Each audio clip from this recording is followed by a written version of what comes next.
दोस्तों, जिस तरह से भारत अपनी ताकत बढ़ा रहा है, जिस तरह से एक से बढ़कर एक हथियार भारत की धरती पर एंट्री ले रहे हैं, उसे देखते हुए मौजूदा साल भारत के रक्षा इतिहास का सबसे बड़ा चैप्टर बन रहा है।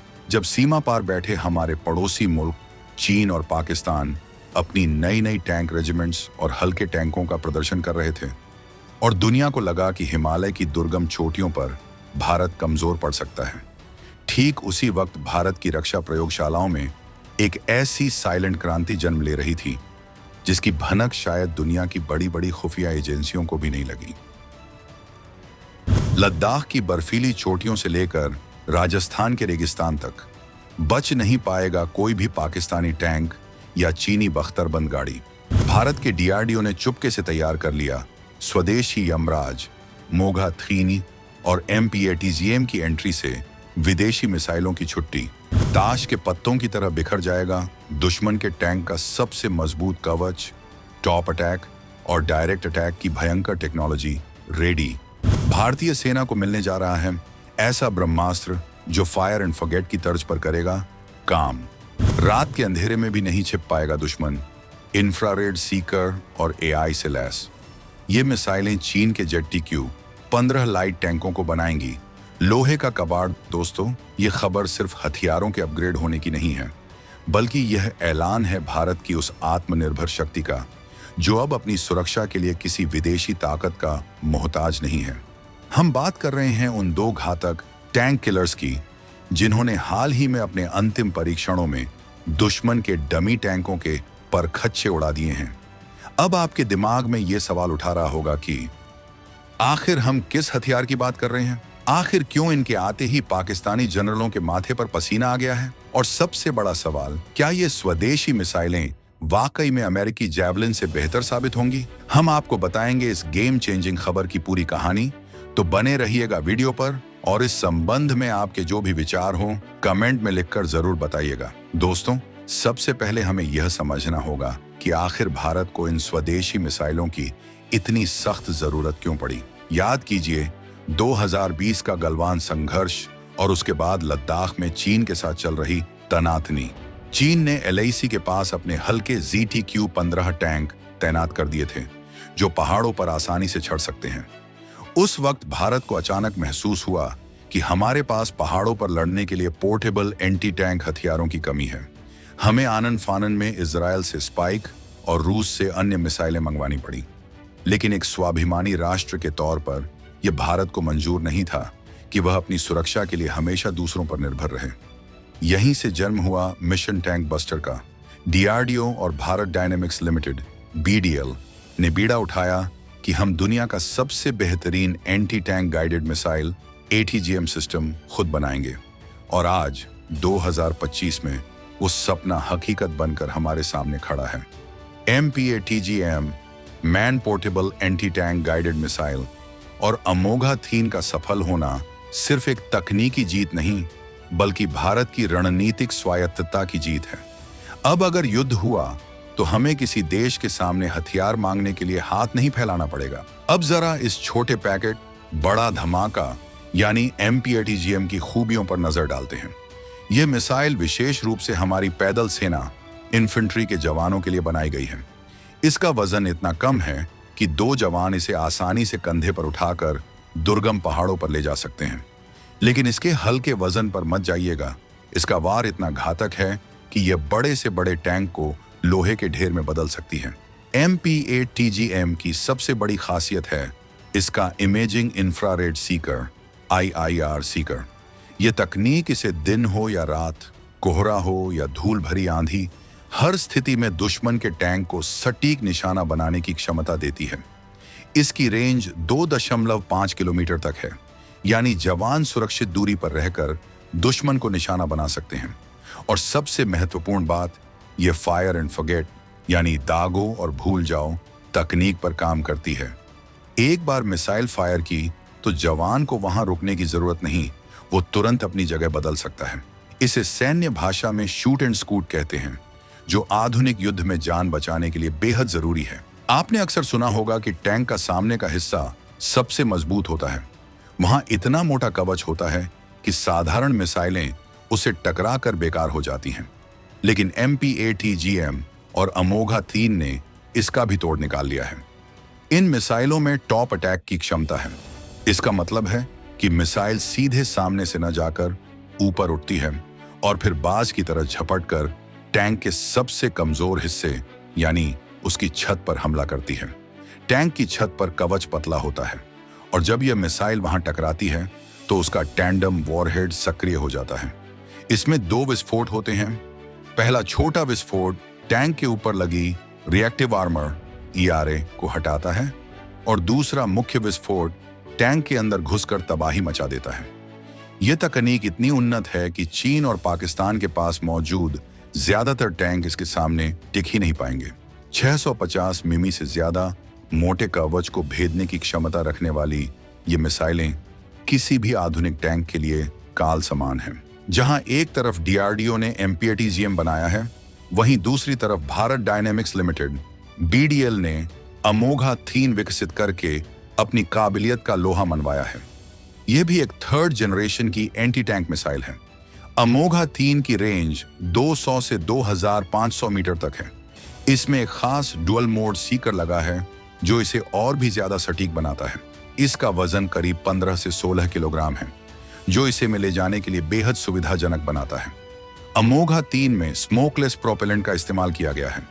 इसका फायदा यह है कि जब जवान इसे फायर करता है तो धुआं नहीं निकलता, जिससे दुश्मन को यह पता नहीं चल पाता कि हमला कहां से हुआ है।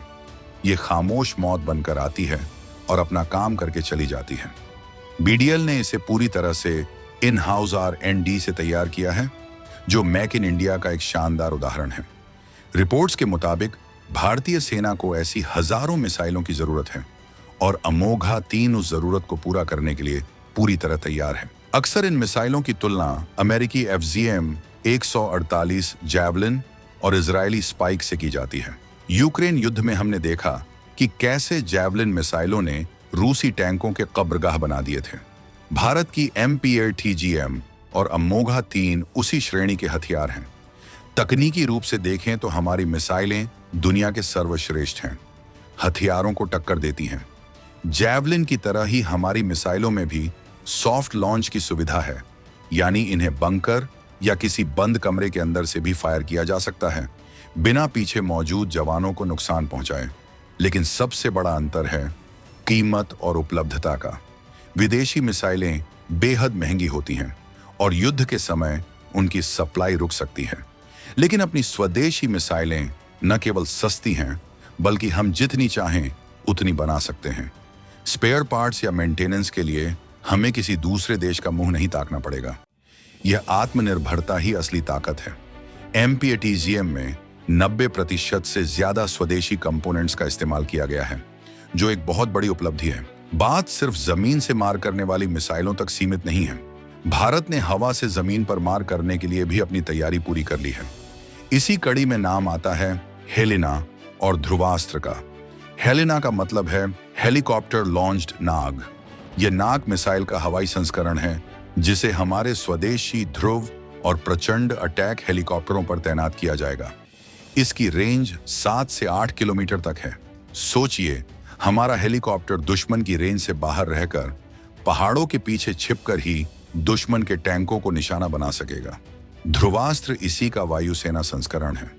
हाल ही में इनके सफल परीक्षणों ने यह साबित कर दिया है कि अब भारतीय हेलीकॉप्टर सिर्फ टोही मिशन के लिए नहीं, बल्कि दुश्मन के बख्तरबंद काफिलों को नष्ट करने के लिए भी इस्तेमाल होंगे। रेगिस्तान हो या पहाड़, दिन हो या रात, हेलेना हर मौसम में दुश्मन को ढूंढ निकालने में सक्षम है। यह इंटीग्रेटेड बैटल ग्रुप्स IBG की अवधारणा को और मजबूत करता है, जहां थल सेना और वायु सेना मिलकर दुश्मन पर कहर बर पाएंगी। इन मिसाइलों के आने से रणनीतिक समीकरण स्ट्रेटेजिक इक्वेशन कैसे बदलेंगे, ये समझना भी जरूरी है। पाकिस्तान के पास अल खालिद और T-80 UD जैसे टैंक हैं और वो चीन से VT-4 टैंक भी खरीद रहा है। चीन के पास लद्दाख सीमा पर तैनात करने के लिए हल्के टैंक हैं। अब तक उन्हें लगता था कि वे अपनी बख्तरबंद ताकत, आर्मर्ड पावर के दम पर भारत पर दबाव बना सकते हैं। लेकिन MPATGM और अमोघा 3 की बड़े पैमाने पर तैनाती, मास डिप्लॉयमेंट, उनकी इस गलत फहमी को दूर कर देगी। जब हर इन्फेंट्री प्लाटून के पास ऐसे घातक हथियार होंगे तो दुश्मन के टैंक कमांडर आगे बढ़ने से पहले 100 बार सोचेंगे। यह एक असममित युद्ध, एसिमेट्रिक वॉरफेयर का उदाहरण है, जहां एक सस्ता और छोटा मिसाइल सिस्टम करोड़ों रुपए के टैंक को बेकार कर सकता है। इससे भारतीय सेना का मनोबल, मोराल भी बहुत बढ़ेगा। हमारे जवान जानते हैं कि उनके हाथ में जो हथियार है वो दुनिया का बेस्ट है और अपने देश में बना है। 2026 तक इनकी पूरी तरह से तैनाती शुरू हो जाएगी और तब भारतीय सीमाएं अभेद्य हो जाएंगी। स्वदेशीकरण के साथ साथ भारत अपनी मौजूदा ताकत को भी नजरअंदाज नहीं कर रहा है। हाल ही में रक्षा मंत्रालय ने T-90 भीष्म टैंकों के लिए 500 इनवार मिसाइलों की खरीद को भी मंजूरी दी है, जो भारत डायनेमिक्स लिमिटेड द्वारा ही बनाई जाएंगी। यह मिसाइलें टैंक की बैरल नली से दागी जाती हैं और 5 किलोमीटर दूर तक मार कर सकती हैं। यह एक हाइब्रिड अप्रोच है, जहां एक तरफ हम पैदल सेना को MPA-TGM से लैस कर रहे हैं, वहीं दूसरी तरफ अपनी मैकेनाइज्ड फोर्सेस को भी अपग्रेड कर रहे हैं। भविष्य में DRDO MPA-TGM Mark II पर भी काम कर रहा है, जिसकी रेंज और भी ज्यादा होगी। साथ ही मैन पोर्टेबल ड्रोन और लॉइटरिंग म्यूनिशन को भी इन एंटी टैंक दस्तों के साथ जोड़ने की योजना है। मतलब आने वाले समय में टैंकों का बचना नामुमकिन हो जाएगा। युद्ध का मैदान बदल रहा है और भारत उस बदलाव की अगुवाई कर रहा है। तो दोस्तों, निष्कर्ष बिल्कुल साफ है। MPA-TGM और अमोघा 3 का सफल विकास और सेना में शामिल होने की तैयारी भारत की रक्षा तैयारियों में एक मील का पत्थर है। यह उस आत्मनिर्भर भारत की तस्वीर है जो अपनी शर्तों पर अपनी सुरक्षा सुनिश्चित करता है। अब हमें युद्ध के समय किसी विदेशी देश के सामने गिड़गिड़ाने की जरूरत नहीं पड़ेगी। हमारे वैज्ञानिकों और इंजीनियरों ने हमें वो ताकत दी है जिससे हम दुश्मन की आंखों में आंखें डालकर बात कर सकते हैं। लद्दाख की गलवान घाटी हो या राजस्थान का लोंगेवाला, अब हर मोर्चे पर मेड इन इंडिया मिसाइलें तैनात होंगी। दुश्मन के टैंक अब लोहे के ताबूत बनकर रह जाएंगे। यह नए भारत का वो दम है जो दुनिया देख रही है और मान रही है। आपको क्या लगता है? क्या भारत को अब इन मिसाइलों का निर्यात एक्सपोर्ट मित्र देशों को करना चाहिए? और क्या भविष्य के युद्धों में टैंकों की भूमिका खत्म हो जाएगी? अपनी राय नीचे कमेंट बॉक्स में पूरी ताकत और जोश के साथ लिखिएगा। हम हर एक कमेंट पढ़ेगी। वीडियो पसंद आया हो तो लाइक का बटन तोड़ दीजिए और इसे अपने हर एक देशभक्त दोस्त और परिवार के ग्रुप में शेयर कीजिए, ताकि उन्हें भी पता चले कि कैसे भारत अब रक्षा क्षेत्र में आत्मनिर्भर बन रहा है। और हाँ, रुकिए, अभी कहानी खत्म नहीं हुई है। अगले वीडियो में हम खुलासा करेंगे कि कैसे भारतीय नौसेना एक ऐसी गुप्त पनडुब्बी बना रही है जो समंदर के नीचे महीनों तक बिना सतह पर आए रह सकती है। उस साइलेंट किलर की रोंगटे खड़े कर देने वाली कहानी जानने के लिए चैनल को अभी सब्सक्राइब करें और घंटी वाला बटन जरूर दबाएं। जय हिंद, जय भारत।